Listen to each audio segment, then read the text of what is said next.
Welcome back. As I mentioned, we have Dr. Daniel Walters here, who is an interventional cardiologist with MemorialCare Saddleback Medical Center. Well, welcome. How are you? Good morning. Thank you so much for having me today. Oh, you're welcome. Well, we are interested to learn about you since this is your first time here with us. So let's just jump into that. You're an interventional cardiologist.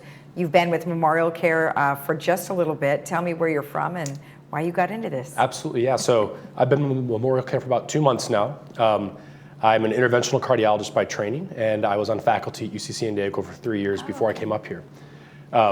My wife and I are both from Michigan originally, where we did our medical school and our training, and she has family locally in the area in Aliso Viejo, and we visited here 11 years ago, my first time ever in California, and I just told her, why are we not practicing medicine here already? Yeah. So we came out when we had the opportunity to continue our training in San Diego, and then moved up here when the opportunity arose just a few months ago. Oh, that's great. Well, yeah, coming from an area like Michigan, which is great for your schooling, but that when it comes to the weather, I'm sure this is a lot better. It's beautiful for 3 months of the year. Well, you can always just go visit during those months, right? We are visiting next week. Perfect. Well, let's talk about what it means to be a cardiologist and an interventional cardiologist. What is the difference? Sure. So a cardiologist is someone that's completed their basic 3 years of internal medicine training, and then on top of that, another 3 years of general cardiology fellowship. So there's a number of those throughout the country, and that's where you learn the basics of the full litany of cardiac care. Interventional cardiology training is then a specific program beyond that. It's 1 to 2 years. At UC San Diego, where I trained, it's a 2-year program where you essentially focus just on minimally invasive procedures, how to perform them, and how to do things like open blocked heart arteries in patients that have narrowed arteries because of calcium or cholesterol. And in the second year that I did, and that's something is becoming more prevalent, how to also do minimally invasive valve replacements, something which is really a brand new treatment that didn't even exist when I was younger just a decade ago. Right, and technology is moving very fast, as I think Absolutely. we certainly are seeing, and what you can attest to. So when you talk about minimally invasive, you just mentioned stenting. So what does that involve? Yeah, so stenting, the basics of the procedure involve placing an IV into the artery, either of the wrist or the groin. That allows us to then deliver equipment into your heart itself. And using that equipment, we can visualize the arteries, the trajectory they take, areas that look like narrowed components because of calcium or cholesterol that's developed over time.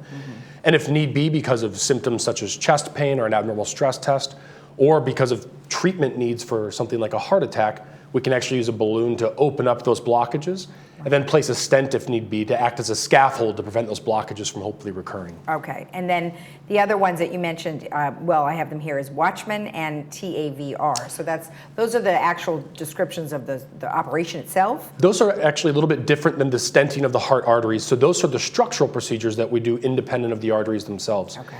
TAVR or TAVR is a way to minimally invasively replace the aortic valve. This is something that was an open heart surgery up until the early 2000s when this was first developed, actually in Paris, and eventually brought to the United States. And it's becoming, in many instances, the standard of care for what was initially patients that were deemed too high risk to undergo an open heart surgery, but now often for patients that simply choose not to undergo an open heart surgery and instead prefer a minimally invasive route. Right. It's something that we are doing dozens of locally here at Saddleback and through MemorialCare with excellent outcomes, and it's a great way to get a patient who wants to avoid an open heart surgery through a procedure that has significant benefit after the fact.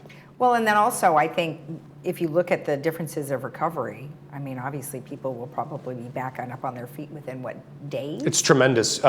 We at our institution have a standard of care in place where typically it's 1 night of observation in the hospital. Wow. And even that 1 night is often just precautionary. Patients that have their procedure in the morning, in theory, could go home that same day, and that's something we are exploring. Man, that's crazy. It's fantastic. It is, right? Because, I mean, we don't want to have surgery, but when you have to have surgery, having something minimal like that is definitely ideal.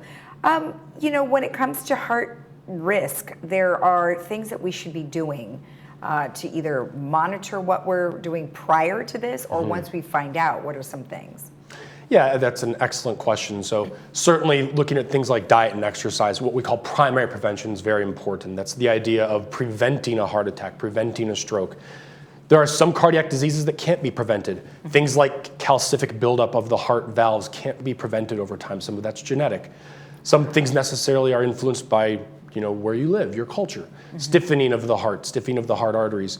But overall, routine daily activity, moderate exercise, walking, and then the best evidence that we have is for a Mediterranean diet, where you really focus on healthy whole grains, fruits, vegetables, good sources of protein like fish, and then avoidance of what I say are the aisle foods. So when you're at the grocery store, stay around the perimeter and avoid those processed foods down the aisles. That's a lot of coverage. That's going to be hard to just go to the exterior ones. Something that you mentioned was the calcium buildup, and you said that was genetic. When do you know that you have that? Excellent question. So some of this is found incidentally. Patients may get a chest x-ray for something else, and they see calcium on a heart valve. They may get a CAT scan because they were a former smoker in their 20s or 30s, and that CAT scan shows calcium in the heart arteries. So for those incidental findings, a lot of the patients that we end up seeing may need a stress test or further evaluation to determine if it's significant or not. Okay. Some patients, though, come in with new chest discomfort or chest pain. That's a very common finding. And then more commonly, even these days, we're seeing what we call atypical symptoms. So people that don't have kind of the clutching left side pressure that dad in the 1960s had, but more breathlessness or easy fatigue with their typical daily activities. Women in particular often come in with episodes of nausea or cold sweats, and that can be a sign that there's something going on as well. Oh boy, that's definitely interesting. So cold sweats versus hot flashes. we have to make sure we make that distinction. All right, now MemorialCare has a heart risk assessment. What's involved with that?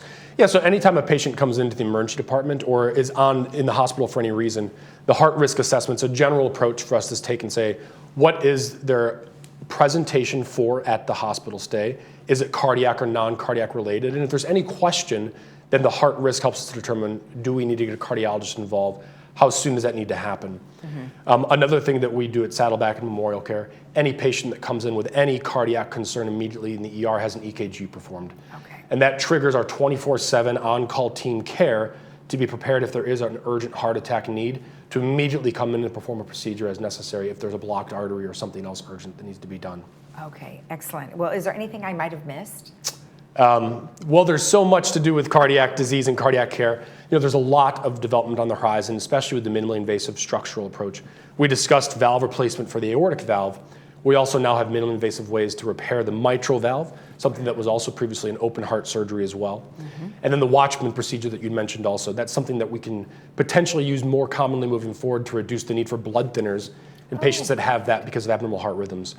So part of what I've looked to do since I've moved down here into South Orange County Cardiology is expand that care to our patients and to meet all of their needs and to keep that hopefully right here at home in Saddleback and at MemorialCare. Well, that will certainly be nice for most people to get off blood thinners because there's so much going on in your body when you have blood thinners. I mean, bruising and so many other things. So that'll be quite a nice thing to have. And I'm blown away by the number of patients I have that say, it's $600 per month, doctor. Oh, and I that's just too say, bad. oh my goodness. Exactly, exactly. Well, good luck with that one. That'll be awesome. Well, thank you so much. It was very nice to meet you. Absolutely. Thank you so much for having me. It's a pleasure. And congratulations on getting to SoCal. Thank you so much. I'm looking forward to staying here for as long as possible. All right.